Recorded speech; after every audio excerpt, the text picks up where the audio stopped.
So we're on question 52, and it says in cell G24, let's have a look what G24 is.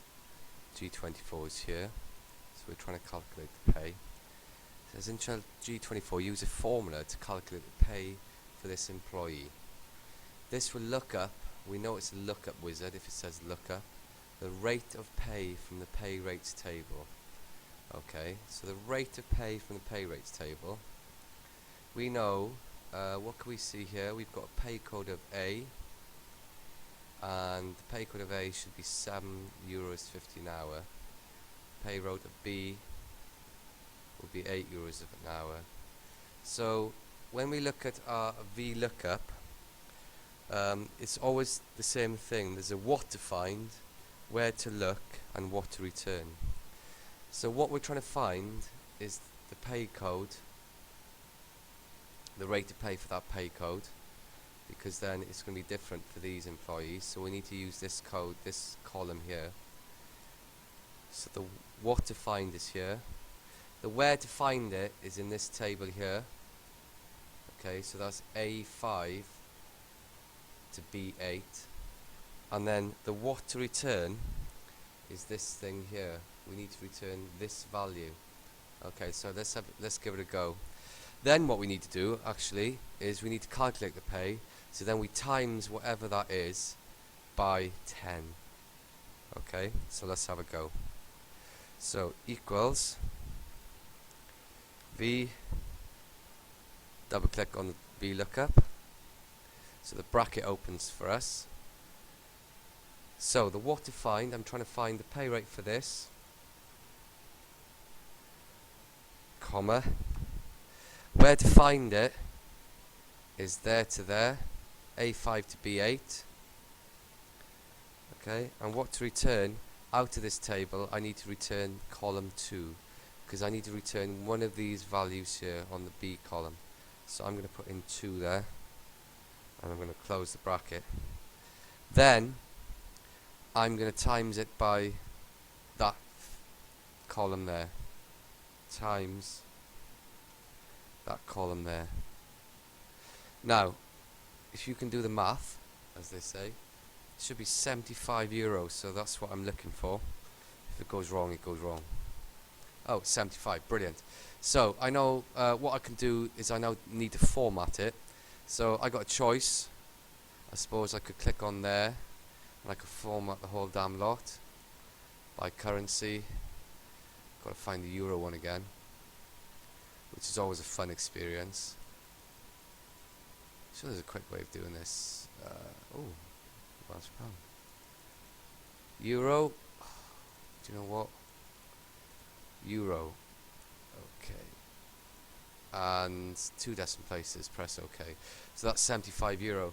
And then I can copy this down. I want you to understand what happens when I'm copying this down. As you can see, it says NA and 230. Look at this one again. It says C24, so it's looking for that. It's looking for A5 to B8. It's looking within this table, and number 2 is returning one of these values. Okay. If I look at this one, can you see how it's changed? It's gone to C25. That's great. That's what I like. But it's got A6 to B9, which is there. A6 to B9.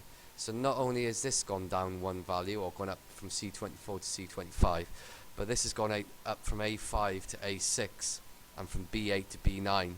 So that's not good. That's called related cell reference. When you pull something down like that, and the figures go up C24, C25, C26, or A5, A6, A7, that's called related cell reference. In the question, it says here, this will look up the rate of pay from the pay rates table, which we've done, and multiply it by the number of hours worked, which we've done. That was the times it that we did at the end. It says this formula must include an absolute range and 2 relative references, and must not include a named range. Okay, so we didn't name the range. Let's go back to this. We didn't name this range, we just clicked on it. As you can see, A5 to B8, so it's not named like we did before. The fact that when I pull it down, this goes to C24 to C25, and then C26, means that that's one related cell reference. I've already said to you that means when you bring it down it goes up. Also, the second related cell reference would be F24, F25 and F26. So that's the second related cell reference. The only thing we haven't dealt with is the absolute cell reference. Now, you might not remember, you might remember, but an absolute cell reference tells the spreadsheet to stick to the exact cells that you want. So A5 to B8 would not change to A6 to B9. It would not change to A7 to B10. It would still remain on A5 to B8. And as you can probably realize, we need it to stick to this range because we're checking back on this little mini table all the time when we work our way down here. So to stick to it, we've got to put the absolute cell reference symbols in, and I'll show you how to do that now.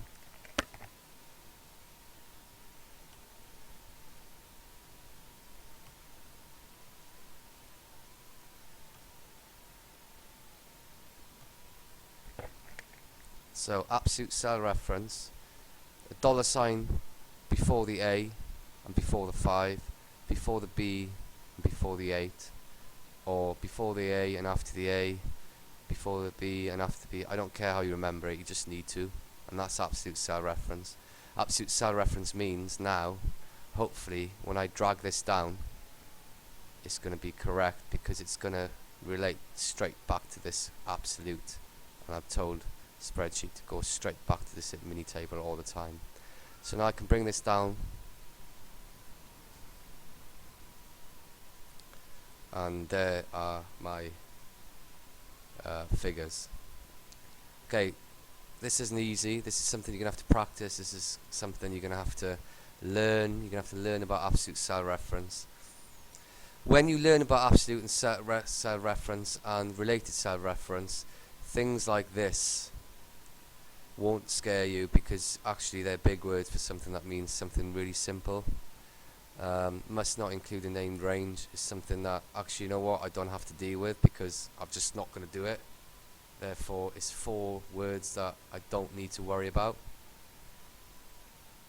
Choose an appropriate format for the cell. Again, that appropriate format is the reason I put euros in, because if the pay rate's in euros and the hours worked times euros at 10.75 an hour is going to give you a pay in euros. Okay, so that's that one. Replicate this formula so the amount is pay is shown for each of the other employees. That's done by just dragging down, which I've just done there. Okay, so that's okay. In cell G61, use a function to calculate the total weekly pay. Choose an appropriate format for the cell. That's going to be an equal sum at the end. So like we did an equal sum there, we can do an equal sum here. Bracket. And go and highlight the cells.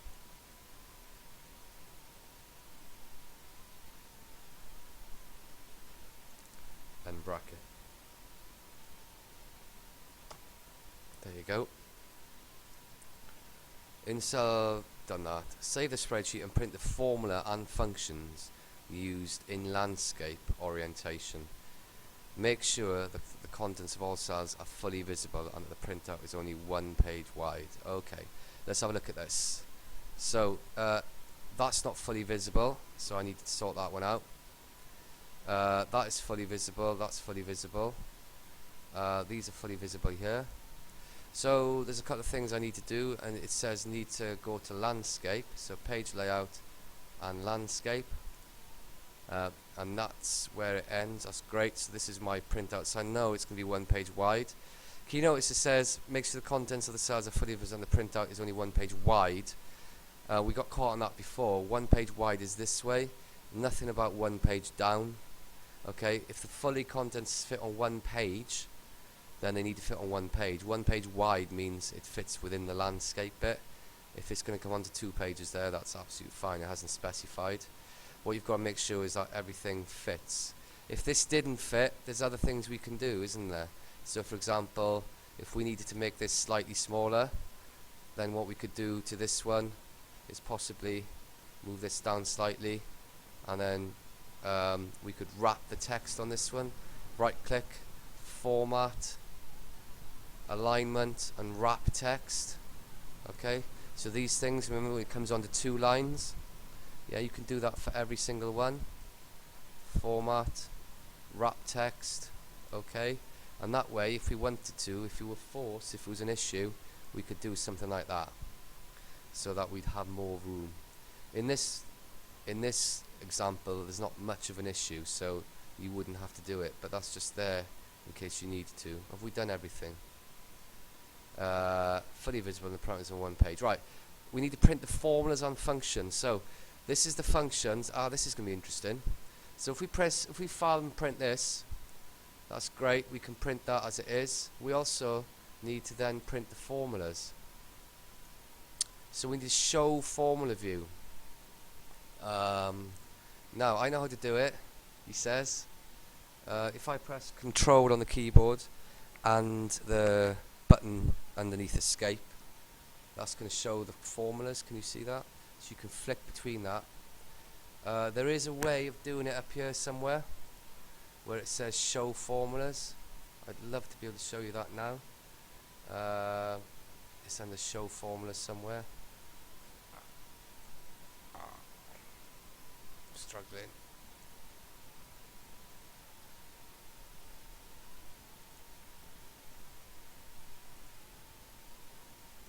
I'll have a quick look, and when I can't find it, I'll leave it, and we can look at that again in the lesson. Okay, so I can't find it up there. There is a way of doing it, but if I press Control and the key underneath Escape again at the same time, you can see now there's an issue with it fitting on 1 page wide, because the landscape, it doesn't fit in. So let's go. We're on landscape, okay.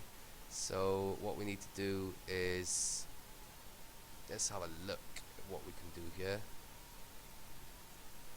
If we can bring that in, we can bring that in, we can bring that in, we can bring that in.